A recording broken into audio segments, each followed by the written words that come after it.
हमारी मीटिंग का बंदोबस्त हो गया? Yes sir. सूर्यदेव सिंह को आप जेल के तहखाने में मिल सकते हैं। गवर्नमेंट डिसिप्लिनरी एक्शन का मामला है, इसलिए हमारे साथ हमारे सेक्रेटरी के अलावा और कोई नहीं जाएगा। Right sir. This way please.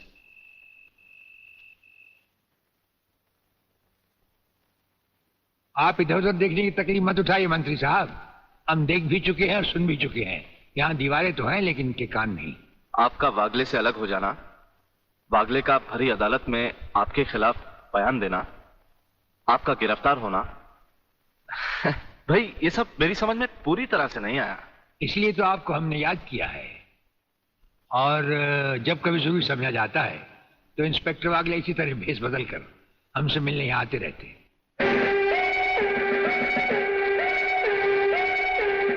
Sir, brigadier साहब का हमसे अलग होना, जेल में आ जाना, इससे दुश्मन हमें कमजोर समझकर लापरवाह हो जाएंगे और उनकी इसी लापरवाही का फायदा उठाकर हम उनकी जड़ें आसानी से काट सकते हैं।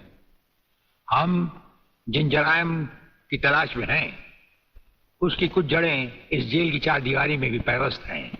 उन्हें ढूंढकर निकाल कर हमें खोदना होगा।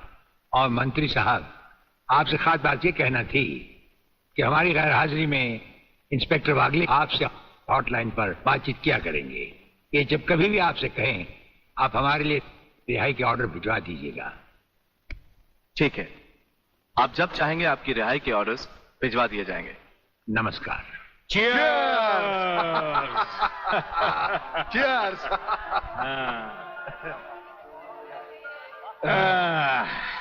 नया साल बहुत बहुत मुबारक हो प्रलयनाथ। नया साल तुम्हें मुबारक और सूर्यदेव सिंह का जेल जाना मुझे मुबारक। राधा बिटिया कहीं नजर नहीं आ रही। नजर तो तुम्हारा बेटा रसिक नाथ भी नहीं आ रहा। अरे भाई, इन नौजवान लोगों का हम बूढ़ों से क्या मतलब? मना रहे होंगे कहीं नया साल अपने जवान दोस्तों के साथ। प्लीज रसिक, ऐसा मत करो ना। अगर ऐसा नहीं करूंगा तो नए साल का सेलिब्रेशन अधूरा रह जाएगा मेरी जान। रसिक, तुम जानते हो मैं तुम्हारे बच्चे की माँ बनने वाली हूँ। माँ? यानी प्रेग्नेंट?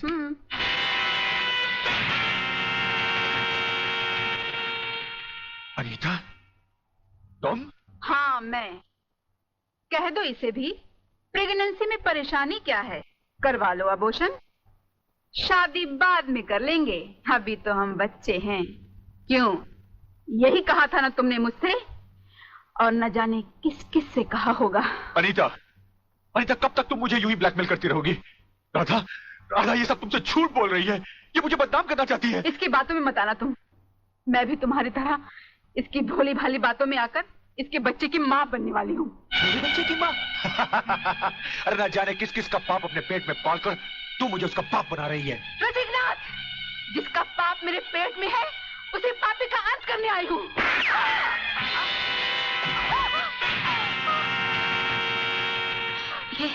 ये तुमने क्या किया? रसिक, तुमने इसे मार डाला? तो और क्या करता?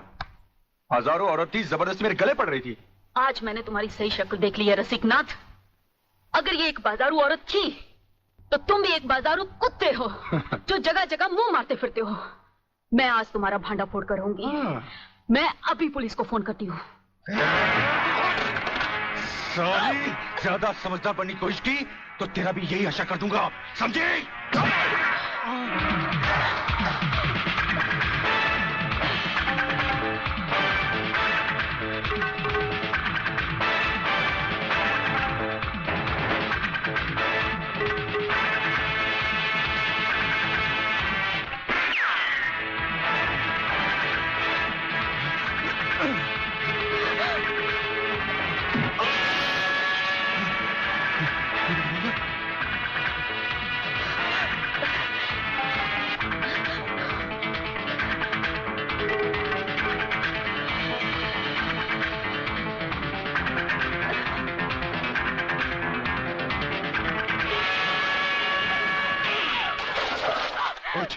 पुलिस को बताएगी,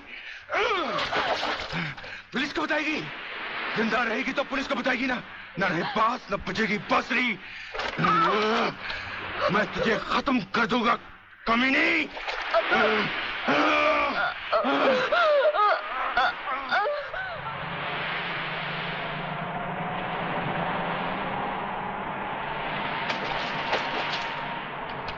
तो पीने का मजा ही नहीं आता। अरे क्या हुआ? अबे सामने देख, लड़की की लाश। अरे नहीं यार, ये भी कोई हमारी तरह नशे और मस्ती में चूर लगती है। चलो उसे और पिलाते हैं, अपना भी नया साल सुधर जाए। अबे नया साल सुधारने के बच्चे, अगर लफड़े में फंस गए ना तो जिंदगी बिगड़ जाएगी। हमें क्या मालूम वो जिंदा है या मुर्दा? क्यों संजू? कुछ भी हुआ लोग, मगर इंसानियत के नाते उसे देखना हमारा फर्ज है। चलो चलो देखते हैं।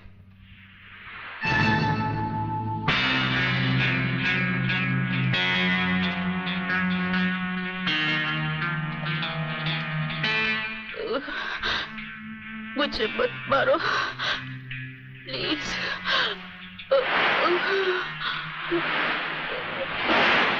भगवान के लिए मुझे मत मारो।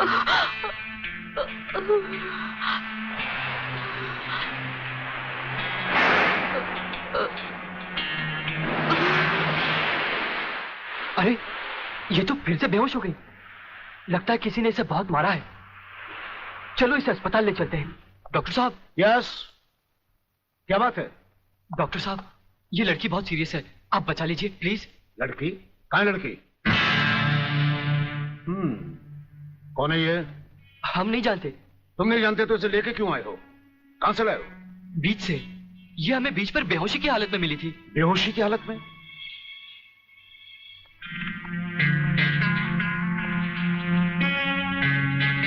इसकी हालत तुम लोगों ने इसके साथ 31st नाइट मना के तो नहीं की है ना? हम लोगों ने? ये क्या कह रहे हैं डॉक्टर साहब? नहीं नहीं, हम लोगों ने ऐसा कुछ नहीं किया। देखा तुम लोगों ने? मैं तुम लोगों को पहले ही कह रहा था। मगर नहीं यार, चुप रह तू, डरता क्यों है? डॉक्टर साहब, ये वक्त इधर उधर की बातों का नहीं है। हम पर भरोसा कीजिए और जल्दी से इलाज कीजिए। बातों से समझदार मालूम होते और मुंह से शराब की बदबू भी आ रही है। लेकिन भाई मेरे ये मामला तो पुलिस का है। पुलिस? हाँ। मगर पुलिस क्यों डॉक्टर साहब? क्योंकि इस तरह के केसेस पुलिस में दर्ज करवाए जाते हैं। मैं इंस्पेक्टर को अभी बुलाता हूँ। इंस्पेक्टर नीचे बैठा है। डॉक्टर साहब, संजय। आप लोग बैठिए। इंस्पेक्टर, कहाँ गए वो लोग? साहब, हम लोगों को मार के वो दोनों भाग गए। क्या बात है डॉक्टर साहब, आप इतने परेशान क्यों हैं? इंस्पेक्टर साहब, पता नहीं वो 3 लड़के इस लड़की को बेहोशी की हालत में यहाँ लाए। मैं आपको बुलाने गया, इतने में वो भाग गए। भाग गए?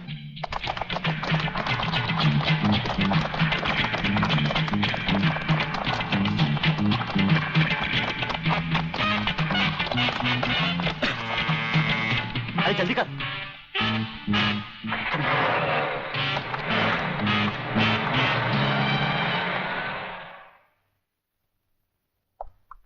सर, ये है उस लड़की की मेडिकल रिपोर्ट।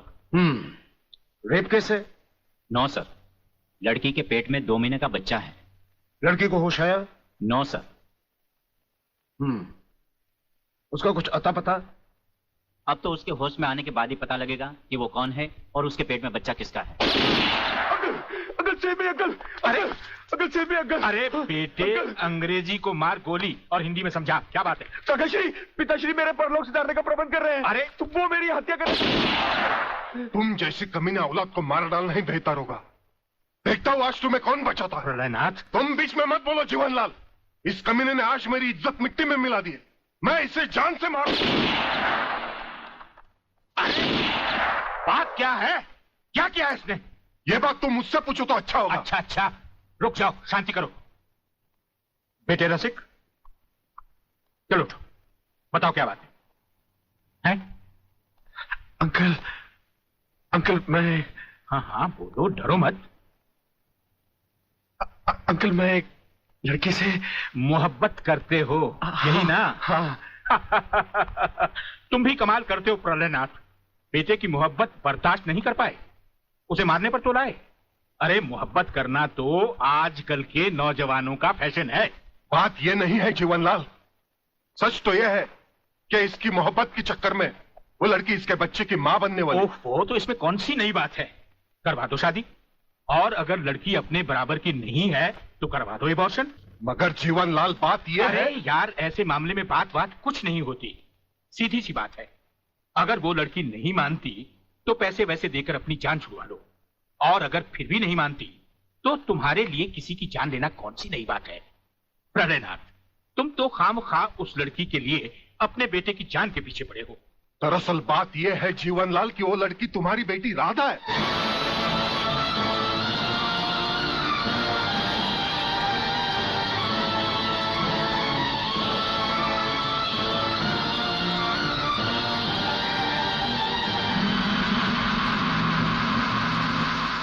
सारी चीजें दर्ज कर ली?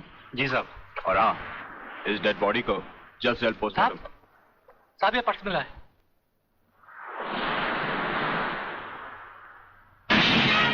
संजय आर चौहान। मेरा पर्स बीच पर या अस्पताल में गिरा है। अगर वो पुलिस को मिल गया तो कहीं हम फंस ना जाए। नहीं यार, अरे जब हम लोगों ने कुछ बुरा किया ही नहीं है तो हम फंस क्यों जाएंगे? अरे मैंने पहले ही कहा था कि इस चक्कर में मत पड़ो, उल्टे फंसेंगे। लेकिन मेरी सुनी किसने थी? मैं कहती हूँ डर डर के कब तक ये बात सच छुपाते रहोगे। चलो माँ जी को सब सच बता देते हैं, सब ठीक हो जाएगा।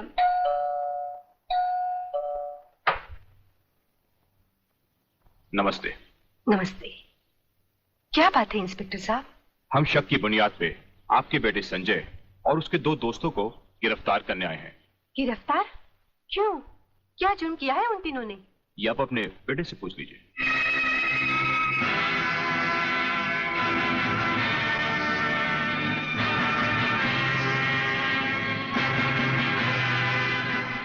वाह गोटिया वाह, क्या खुशखबरी लाया है।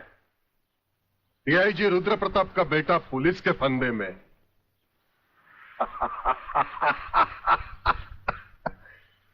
बाप ईमानदारी की मौत मर गया, अब बेटा कानून की मौत मरेगा।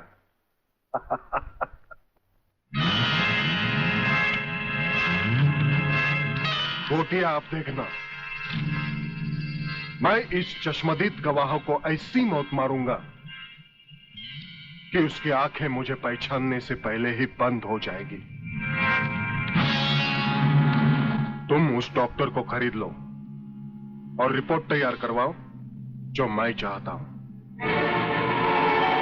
यह समय सोचने का नहीं है बेटी, यह हम दोनों की जिंदगी और मौत का सवाल है। पिताजी, पुलिस पूछेगी तो मैं क्या बताऊंगी? किसका नाम लूंगी? पुलिस को तुम ये बताना कि तुम्हारे साथ बलात्कार हुआ है। हाँ बेटी, बलात्कार। प्रलयनाथ की प्रलय से बचने का ये एक ही तरीका है। तुम उन्हीं 3 लड़कों का नाम पुलिस को बता देना जिन्होंने तुम्हें अस्पताल पहुंचाया है। पिताजी, लगता है पापियों के साथ रहकर आपका दिमाग भी उन्हीं की तरह हो गया है। आप ये कह रहे हैं मैं उन लड़कों को फांसी के फंदे तक पहुंचा दूं जिन्होंने मेरी जिंदगी बचाई? नहीं पिताजी, मैं ऐसा हरगिज नहीं करूंगी, हरगिज नहीं करूंगी। बेटी, इतिहास गवाह है, आदमी ने अपनी जान को बचाने के लिए अपने ही भाइयों की लाशों को कुचला है। ये दुनिया का नियम है बेटी। फिर वो तीनों हमारे लगते भी क्या हैं? अगर उन्हें फांसी लग भी गई तो हमारा क्या जाएगा? बेटी, उन लोगों की जिंदगी से कहीं ज्यादा कीमती हमारी जिंदगी है। पुलिस को वही बताना जो मैंने तुम्हें कहा है। मगर गुप्ता जी, किसी के सपने पूरे करने के लिए किसी के अरमानों का गला तो नहीं घोटना चाहिए। ये पाप है। राधा तो प्रेग्नेंट है और आपने पैसे के लिए उसके बलात्कार की गलत रिपोर्ट तैयार कर दी। तुम मेरे सीनियर हो या मैं तुम्हारा सीनियर, पेशे का सबक मुझे मत सिखाओ, समझे? सीनियर और जूनियर का मतलब ये तो नहीं सर कि आप कुछ भी करें और मैं चुपचाप देखता रहूं। ऐसा कभी नहीं होगा। मैं आपकी गलत रिपोर्ट पर हरगिज साइन नहीं करूंगा जो उन 3 निर्दोषों को फांसी के फंदे तक पहुंचा दे। डॉक्टर सिन्हा, आज से 5 साल पहले डॉक्टर श्रीवास्तव ने इसी तरह की एक गलत रिपोर्ट पर साइन करने से इनकार कर दिया था। गुंडा स्वामी के आदमियों ने उसे 6ठी मंजिल से नीचे फेंक दिया और पुलिस ने उसकी मौत को आत्महत्या समझकर उसकी फाइल हमेशा हमेशा के लिए बंद कर दी। अगर तुम भी उसी राह पर चलना चाहते हो तो एज यू विश।